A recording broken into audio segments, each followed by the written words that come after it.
This is the Bahamas Tonight, the Northern Edition. Good evening, all. I'm Shashina Roll. As always, it is so great to have you with us. Topping news, the government is attempting to face a controversial issue head-on. This proactive approach comes amid reported mounting health concerns among employees stationed at the $18 million C.A. Smith complex. Today, the Minister of Labor and National Insurance, the agency which owns the building, met with the group of government workers to hear their concerns. Joan Davis-Roll reports. Definitely not running away from the issues. Issues as it relates to public health, to employees being exposed to anything is of great concern to this administration. It is this and other related issues that a cadre of officials, along with the Minister of Labor, the Honorable Shane Gibson, attempted to address during a special called meeting Wednesday morning. This coming amidst mounting health concerns among workers at the C.A. Smith government complex.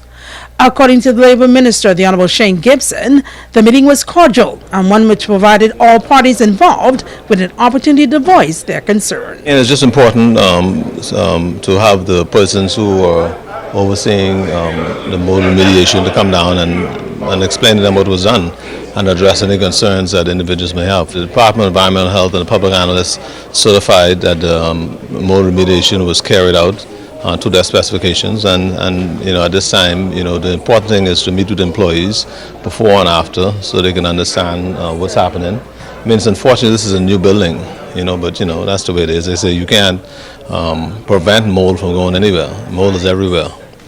It's just trying to keep it down to an acceptable level. Minister for Grand Bahama, the Honorable Dr. Michael Dobble, speaking directly to the issue of building contamination as he outlined the government's stance regarding all government buildings going forward. We have had complaints for a long time from the Ministry of Education, the tenants here, Customs and Immigration, about the possible exposure to contaminants. I'm pleased to report to the residents of Grand Bahama that a contract was awarded, the place has been cleaned, and this meeting is a follow-up to that process, to really look at all of the issues that are still affecting the employees in this building.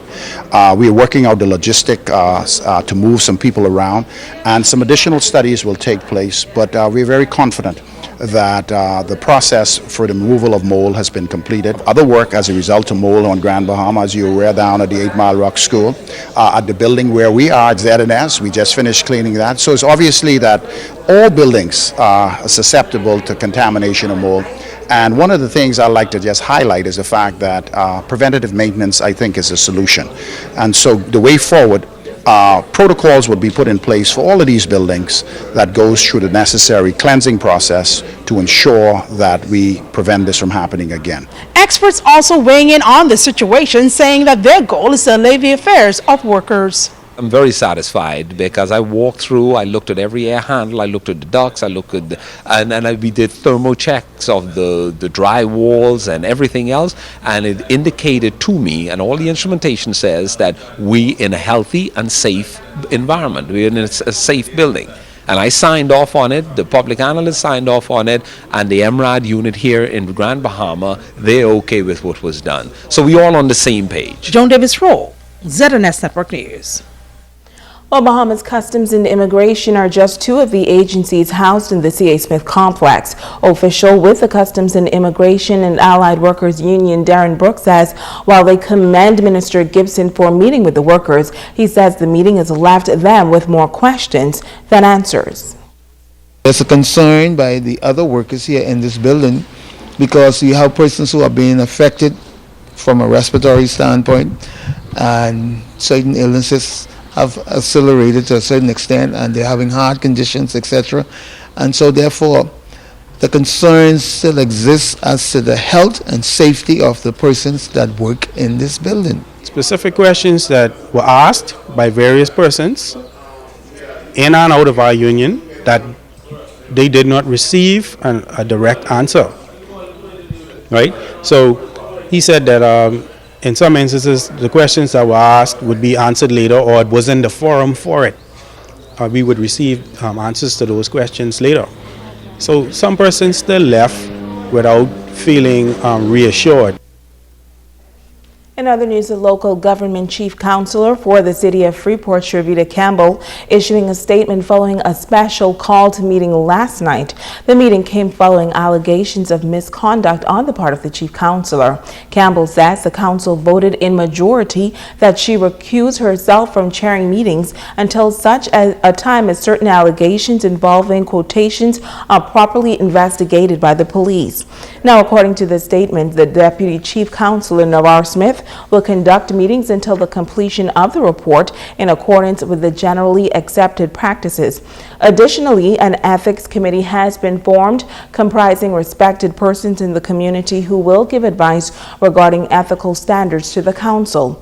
Now, Councillor Shavita Campbell says she believes this move is important to the democratic process in order to bring about transparency, accountability, and good governance. She adds that she will be vindicated. Police are still searching for 33-year-old Jermaine Mario Major of Pinders Point, Grand Bahama, and Roses, Long Island. He is wanted on housebreaking and stealing charges. Major is said to be about 6 feet 4 inches tall, 130 pounds, dark brown complexion, and thin-built. Police say Major should be approached with caution. If you know the whereabouts of Jermaine Mario Major, pick up the phone and call the Lucaya Police Station at 373-1112, 374-3713, CDU at 350-3106-12, 911-919, or the nearest police station. And a series of brush fires wreaking havoc on Grand Bahama in recent weeks, and in the wake of this increased activity, the operations of the local fire department is now coming into question. Joan Davis-Roll reports.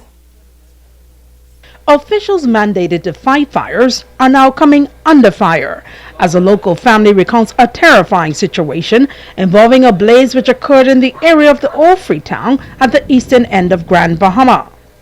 This latest incident coming weeks after a local church burned to the ground. For George and Cecil Johnson, their home and the farm they operate, complete with horses and other livestock and trees, were threatened by a blaze, which they say quickly spread out of control. When they came in, I told them that the fire was across the road, but it looked like it could be threatening the farm and our home. So they came in and they looked at it, and then they came and they told me that there's no chance that the fire is going to be able to come across the street. So I said, "You sure?" And they said, "Yes, there's no chance. The fire is going in a different direction, so you don't need to worry about it." And they were quite annoyed. They're like, "Well, if the fire's across the road, why did you call us?" Residents described it as a frightening ordeal when they saw the fire jump the road and came so close to their home.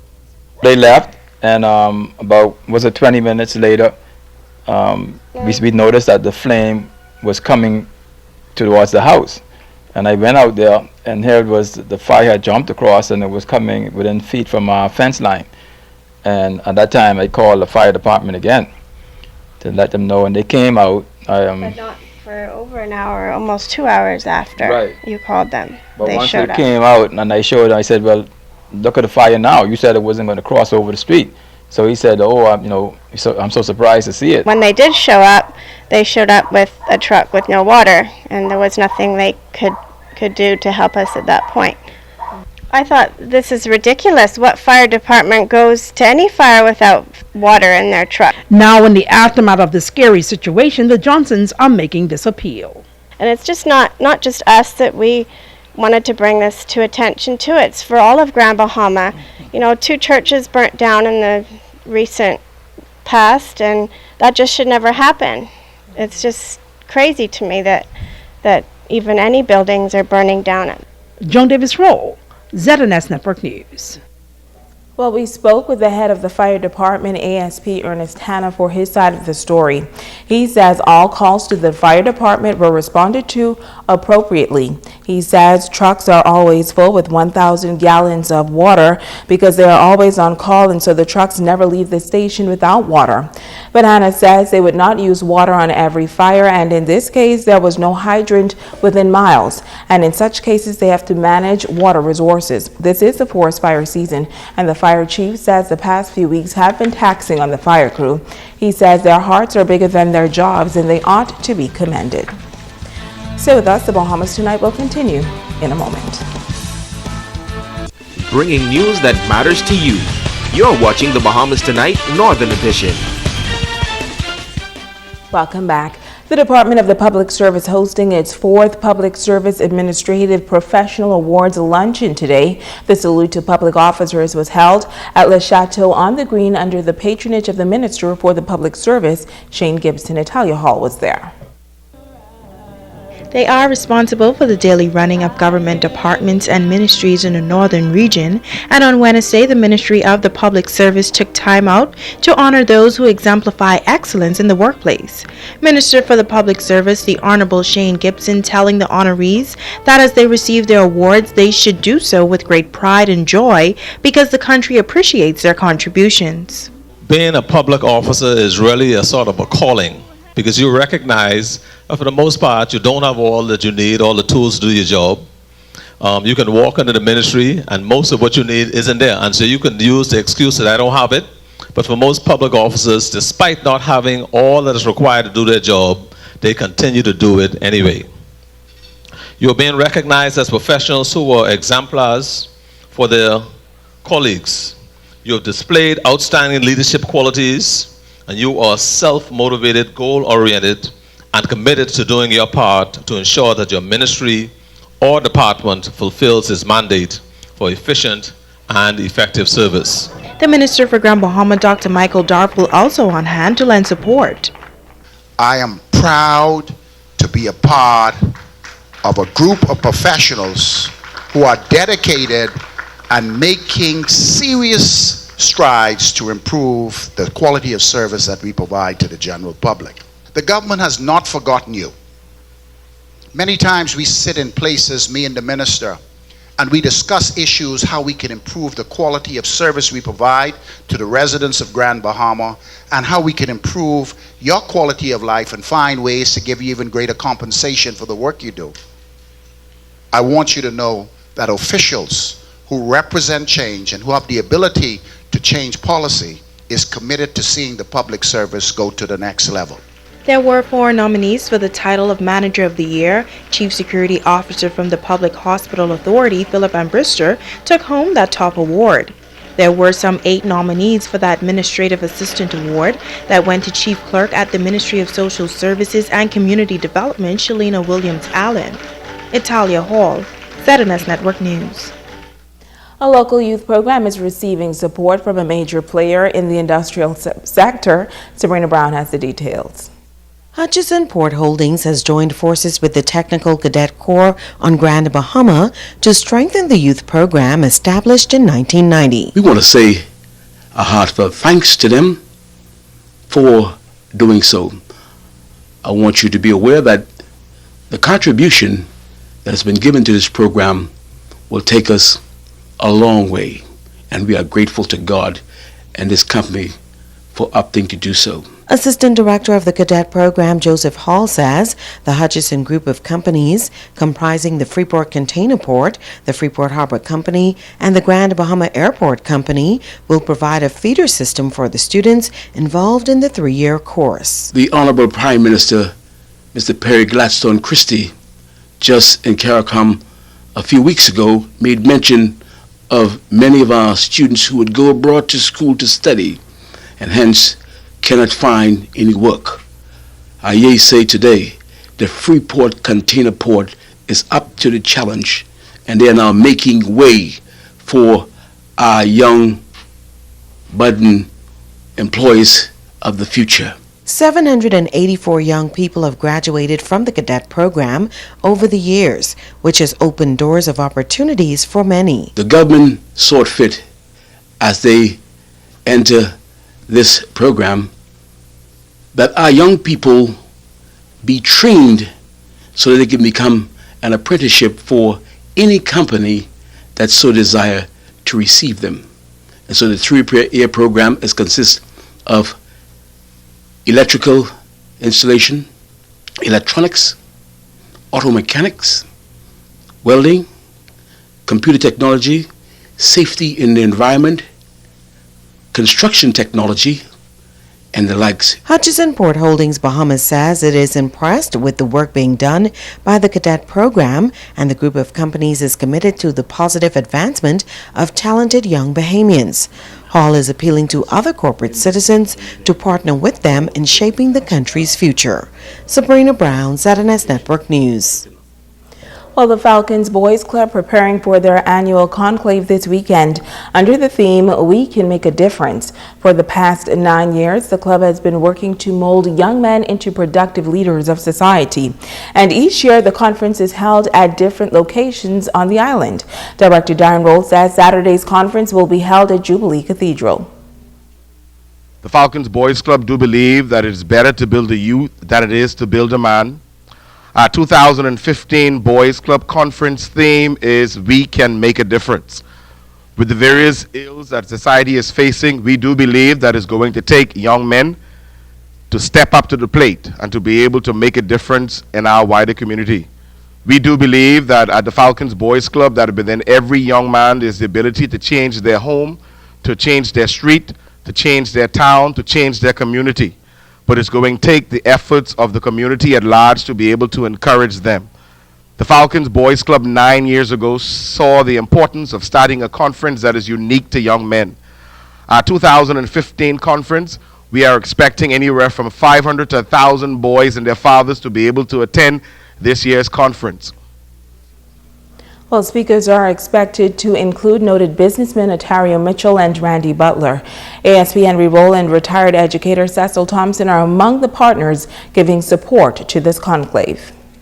This conference is a timely one as it speaks to the working relationship between the youth leaders and the Urban Police Force. Our commissioner is in this precinct plan for 2015 in priority number 5, working with young people.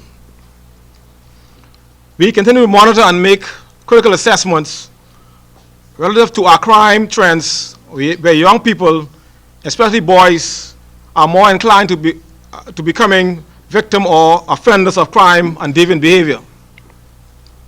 We believe that this conference will discourage misguided or at-risk men and help to lead a productive and healthy lifestyle in our community. We are always encouraged when strong and resilient leaders continue to have a biblical vision to reach our young people. And so on behalf of our Commissioner of Police, we look forward to a successful conference. If the fathers can't do it, the mothers invite it. We just want to fill the cathedral. And the cathedral is not a small, easy place to fill. But we have enough young men in Grand Bahama who need to hear the positive message that will be delivered on that day. It's, as the officers say, it's another aspect of fighting crime. Another aspect of fighting crime. Every young man we turn away from the negative to the positive. It is something positive in our country. And now it's time to ask the doctor. I'm Dr. Monique Pratt. Sheila from Freeport asks, I get hot flashes all the time. Could this be menopause? I'm only 45. Sheila, thanks for being brave enough to ask a question that so many women are concerned about. Menopause. Menopause is a natural part of our life cycle as women. And even though it means the end of fertility, it does not mean that we cannot be healthy, vital, or sexual. Medically, menopause is defined as occurring 12 months after your last menstrual period and marks the end of menstrual cycles. It can happen in your 40s or 50s, but most women experience it in their early 50s.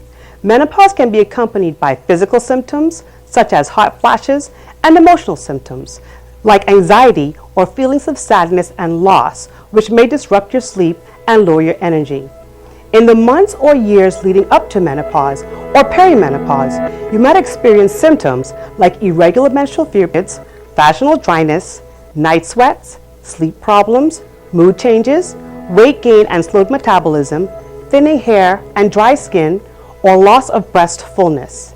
If any of these symptoms become a problem for you, please see your doctor. Also, if your menstrual cycles are irregular, there's still a chance that you could become pregnant. If you are menopausal and have any vaginal bleeding, please see your doctor or gynecologist immediately. Remember, if physician, if you have any concerns about your health. After all, your health is in your hands. I'm Dr. Monique Pratt, and this has been Ask the Doctor. Stay with us, Ricardo Liborn, as a check on sports when we return.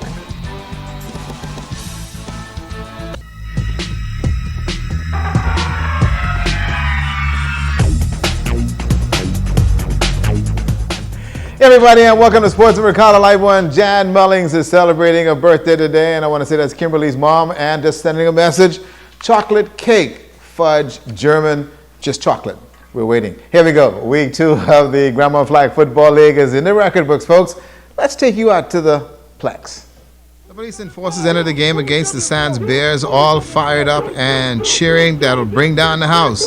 The Sands Bears, on the other hand, showed up to play. No stress here, no worries, just flag football. The Bears won the toss, and the football on the ground game was simply the attack. The ground game resulted in positive yards, and that what you thought would have been the game plan. But not the case here for the Sands Bears. The pass play was called, and that's a bad idea. Police and forces with some pretty good hands. They got the interception, and they will take it the next way into the house, and that's a touchdown. The Sands Bears QB, you're the blame for the 40-yard pick. The conversion was wide left. Guess where it went? Police canteen. The Sands Bear tried to get back on the board, but the police were simply tough and showed it in the trenches. First and goal here, police and forces called it and went up the gut. 13-0 win, and they are now 2-0. On the men's scoreboard, the GB Shipyard Wreckers over Borco 24-zip, while Rock Excavators over Freeport Container Port 9-0, and the MSC Tritons, they defeated the Grand Key Sharks 21-6. Fast Track Flyers over Westminster Runners 14-0. The MLM Eagles and the Lady Warriors heated up on the competition. The Lady Warriors tried to use some speed on the edges. Lady Warriors had their fair share of miscues, and they were costly. The Eagles roughed up the Lady Warriors 26-6, and they are undefeated on the season. In other scores, Lady Enforcers over the ISS Lady Marines 19-7. Freeport Container Port Piranhas close out the Hotshot Assassins 6-0, and the Candies Meat Poultry Crochettes, they bagged the High Rock Stingers 9-zip. Also, the GrandBahamaSports.com first annual Scholarship of the Year Awards was held on Sunday at the Hilton Island Convention Center Primary School Athlete of the Year honor. That award went to Louis Yard, this Kadisha Thompson. The male primary award recipient is Sunland Baptist Academy Stingers Andre Grant. Congrats to him. The high school girls award, well, it goes to the Egmont Blue Jays Story Curry. Congrats there. And the high school male scholarship award, well, that went over to Jack Hayward, Angelo Dame. Some 36 athletes in primary and high school were honored for their academics and sports, and that was by GrandBahamaSports.com. Way to go, guys. Congratulations to all the kids who had themselves a wonderful time. Well, again, it was Administrative Day today, and I'm a little bit depressed because my nomination as Boss of the Year went in, and they even ain't look at the paper. That's a look at Sports Tonight.